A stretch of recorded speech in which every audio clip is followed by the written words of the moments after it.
नमस्कार जी किसान भाइयों, कैसे हैं आप। आशा करता हूँ बहुत अच्छे होंगे। मैं हूँ विकास त्यागी। किसान भाइयों, आज का जो वीडियो है बहुत नॉलेजफुल वाला वीडियो होने वाला है। वीडियो को बिल्कुल स्किप मत कीजिए, एंड तक जरूर देखिए। बहुत अच्छी नॉलेज मैं इसमें आपको देने वाला हूँ। किसान भाइयों, जब भी हमारी गेहूँ की बुआई होती है और गेहूँ की बुआई के साथ साथ ही हम जब गेहूँ की बुआई करते हैं, किसान भाइयों मैं थोड़ा सा आपको बेसिक बताने की कोशिश करूँगा। पहले जब भी हम गेहूँ की बुआई करते हैं तो हम उसमें क्या काम करते हैं, हम उसमें अच्छे से अच्छा बीज लगाते हैं किसान भाइयों। अच्छे से अच्छा हम उसमें फर्टिलाइजर डालते हैं।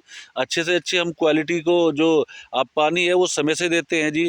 खादों की जो एक गुणवत्ता वाली चीज़ें हैं वो बहुत अच्छे करके आप उसमें लगाते हैं, लेकिन फिर भी जब उसकी कटाई का समय आता है तो हमारा वो रिजल्ट नहीं मिल पाता जो हमें अनुकूल हमें चाहिए होता है। यानी कि हमारी जो पैदावार है गेहूँ की वो सही तरीके से नहीं निकल पाती।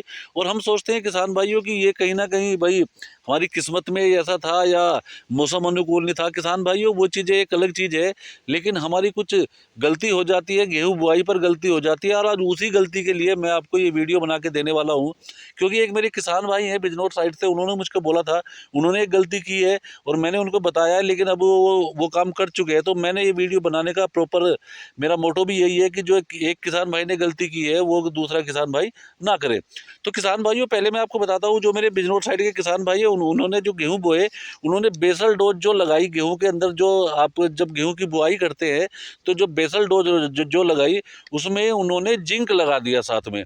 और जिंक लगाने के बाद वो कह रहे हैं उनको जी हमने बेसल डोज के अंदर जिंक भी लगाया। तो क्या विकास भाई, हमारे जो अंकुरन है, जो बीज हमने डाला है, अच्छी क्वालिटी का बीज डाला है, क्या वो सही होगा, बढ़िया उसका अंकुरन होगा, बढ़िया उसकी फुटाव होगी। तो सबसे बड़ी बात, मैंने उनको फ़ोन पे तो समझा दिया था, लेकिन कहीं ना कहीं ये चीज़ें मैं आपको वीडियो के माध्यम से भी समझाना चाहता हूँ किसान भाइयों। अगर आप भी ऐसी गलती कर रहे हैं, यानी कि बेसल डोज के अंदर अगर आप जिंक लगा रहे हैं, तो किसान भाइयों आपकी जो पैदावार है वो ख़त्म हो जाएगी। और जो आप सोचते हैं कि भाई कहीं ना कहीं हमें ये चीज़ें अच्छी होनी चाहिए थी, और वो चीज़ आपको प्रॉपर नहीं मिल पाती। किसान भाइयों, जिंक बेसल डोज में लगाने का एक नुकसान बहुत बड़ा है। हाँ, कुछ कारण है, आप लगा सकते हैं, लेकिन आपको एक चीज़ वहाँ पर मिस करनी पड़ेगी। मिस क्या करनी पड़ेगी, आपको डीएपी मिस करना पड़ेगा। डीएपी आप नहीं लगा रहे तो आप जिंक, आप बेसल डोज बुआई में, गेहूं की बुआई में लगा सकते हैं। लेकिन जो गेहूं की जो बुआई होती है, वो बेसल डोज जो होती है गेहूं की बुआई की, उसमें अगर फास्फोरस ना मिले, यानी डीएपी ना मिले, यानी कि डाई अमोनिया फास्फेट ना मिले, उसके अंदर 46% में फास्फोरस होता है, अगर वो ना मिले तो कहीं ना कहीं किसान ये सोचता है कि भाई बुआई में मज़ा नहीं आया। तो किसान भाइयों, मेरे में जो किसान भाई थे उन्होंने यही गलती कर दी। उन्होंने क्या काम किया, उन्होंने जो बेसल डोज लगाई, डीएपी तो लगाया और भी बहुत कुछ लगाया उन्होंने, लेकिन उसी में उन्होंने जिंक लगा दिया। और जिंक लगाने के साथ उनको मुझको बाद में फ़ोन आया कि विकास भाई, हमने इस तरीके से बेसल डोज लगाया है, तो क्या हमारा ये सही है। तो किसान भाइयों, वो चीज़ मैं आपको बताना चाहता हूँ कि वो गलत क्यों है। किसान भाइयों, मैं आपको पहले एक चीज़ क्लियर कर दूँ, जब भी आप अपने गेहूँ की बुआई करते हैं, गेहूँ के नीचे वो किसी भी फसल की बुआई हो, और आप उसमें बुआई के समय डीएपी लगाते हैं, और डीएपी के साथ में आप अगर जिंक भी लगाते हैं, तो किसान भाइयों वहीं पे ही आपका बहुत बड़ा नुकसान हो जाता है। आपकी जो गाढ़ी कमाई है, पैसे की गाढ़ी कमाई है, वो भी खत्म हो जाती है। क्यों खत्म हो जाती है वो मैं आपको बताऊंगा। जैसे मैं आपको बताऊं, जो डीएपी होता है उसके अंदर फास्फोरस होता है, फास्फोरस 40% के अंदर होता है। और जो आपका जिंक है, जिंक 33% वाला भी आता है, जिंक 21% वाला भी आता है। तो किसान भाइयों, ज़्यादातर लोग अब 33% वाला ही डालते हैं। तो किसान भाइयों, जब भी जिंक और फास्फोरस दोनों आपस में मिलेंगे तो इनके अंदर रिएक्ट होगा। रिएक्ट होने के साथ साथ ये ना तो जिंक ही काम कर पाता है, ना डीएपी ही काम कर पाती है, दोनों निष्क्रिय हो जाते हैं। और खासकर इसमें दोनों तत्वों में से जो जिंक है वो तो 95% तक निष्क्रिय हो जाता है। यानी कि आपने 100 रुपये का अगर जिंक डाला है खेत के अंदर, तो 95 रुपये आपके मिट्टी में मिल गए, वो काम ही नहीं कर पाने के, 5 रुपये का ही काम मुश्किल हो पाएगा। किसान भाइयों, ये ठीक उसी तरह होता है जिस तरह से आप मैं आपको अगर देसी भाषा में, अपनी गाँव वाली भाषा में बता दूं कि आप एक एक बाल्टी दूध के अंदर, उसके अंदर 2-3 बूंदे नींबू की डाल दे तो वो दूध फट जाता है। उस उसकी जगह जगह जगह जैसे वो डिस्टर्ब हो जाता है, दूध बिल्कुल फट जाता है और वो कुछ काम का नहीं रहता है। तो किसान भाइयों, अगर आप डीएपी और फास्फोरस और आपका जिंक अगर एक साथ लगा रहे हैं, तो किसान भाइयों दोनों के अंदर रिएक्ट होता है, और जो आपका जिंक है वो 95% तक वो डैमेज हो जाता है, आपका काम नहीं कर पाता। तो किसान भाइयों, ये गलती बिल्कुल भी मत करें। अपनी जो गेहूं की बुआई चल रही है, आजकल बहुत अच्छी तरीके गेहूं की बुआई चल रही है, उसमें बेसल डोज के अंदर, यानी कि जब आप गेहूं की बुआई कर रहे हैं तो जिंक बिल्कुल भी मत लगाइए। जैसा वो किसान भाई थे बिजनौर साइड के, उन्होंने वो गलती की है, तो आप ये गलती बिल्कुल मत करें। मैं आपको ये वीडियो इसलिए ही बना के दे रहा हूँ। अब किसान भाइयों को मुझे क्वेश्चन भी आएगा कि फिर भाई विकास जी जिंक दे तो फिर दे कैसे?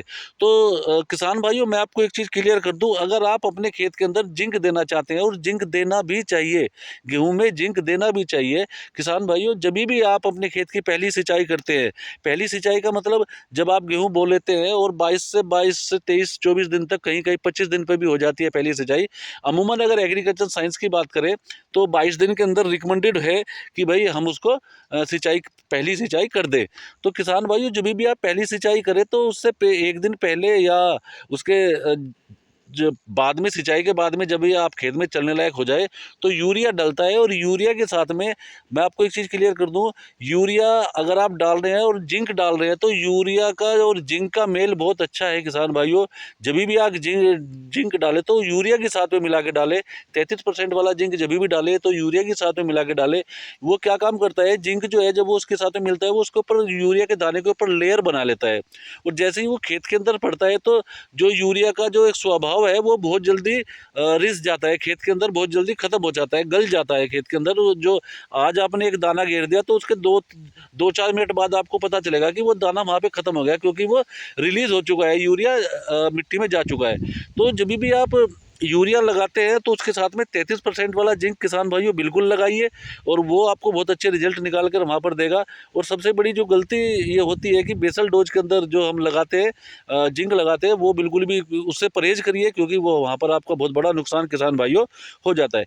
अब मैं आपको एक चीज़ और बताता हूँ, अगर आपको गेहूँ के अंदर बूस्टर डोज लगानी है जिंक की, तो किसान भाइयों आप एक तो जिंक लगा लीजिए 22 से 25 दिन पर, जब भी आप पहली सिंचाई करते हैं यूरिया के साथ में जिंक लगाइए, बहुत अच्छे रिजल्ट आपको देखने को मिलेंगे, पैदावार में बहुत अच्छी मिलेगी, जड़ों का जो विकास है बहुत अच्छा होगा, अंकुरन बहुत अच्छा होगा, और सबसे अच्छी बात है जो फुटाव में भी बहुत अच्छा काम करेगा जिंक यूरिया के साथ में मिलकर। अब किसान भाइयों मैं एक चीज़ और आपको क्लियर कर दूं, जब भी आप यूरिया के साथ में जिंक मिलाते हैं तो आप पहली सिंचाई में लगाइए, अगर दूसरी सिंचाई में यूरिया की जो बूस्टर डोज लगती है, यूरिया का जो बूस्टर डोज लगता है वो हम सोचते हैं कि भाई जिंक के साथ में अगर हम कर दें तो बहुत अच्छा रहेगा।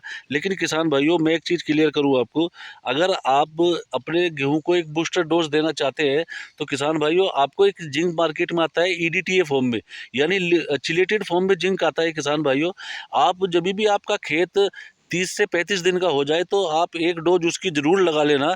वो जिंक आपका इतना काम कर देगा भाई साहब, इतना काम कर देगा कि किसान भाई आप देखते रह जाएंगे कि यार हमारी फसल कितनी अच्छी चल रही है, और फसल में पीलापन बिल्कुल नहीं है, ग्रीननेस बहुत अच्छी करेगा, फोटोसिंथेटिक की क्रिया को बहुत अच्छी मेंटेन करता है। और अगर आपके खेत के पौधे के अंदर फोटोसिंथेटिक की क्रिया बहुत अच्छी चलती है तो बड़ा अच्छा काम होता है खेत के अंदर। तो किसान भाइयों 2 बार आप जिंक लगा सकते हैं, एक बार तो पहले पानी पर लगा लीजिए, जब आपका 22 दिन का खेत तो पानी देते हैं जब लगाइए। दूसरा आप 30 से 35 दिन पर स्प्रे के माध्यम से EDTA जिंक जो 12% के अंदर आता है वो आपको लगाइए, बहुत अच्छे रिजल्ट आपको देखने को मिलेंगे किसान भाइयों।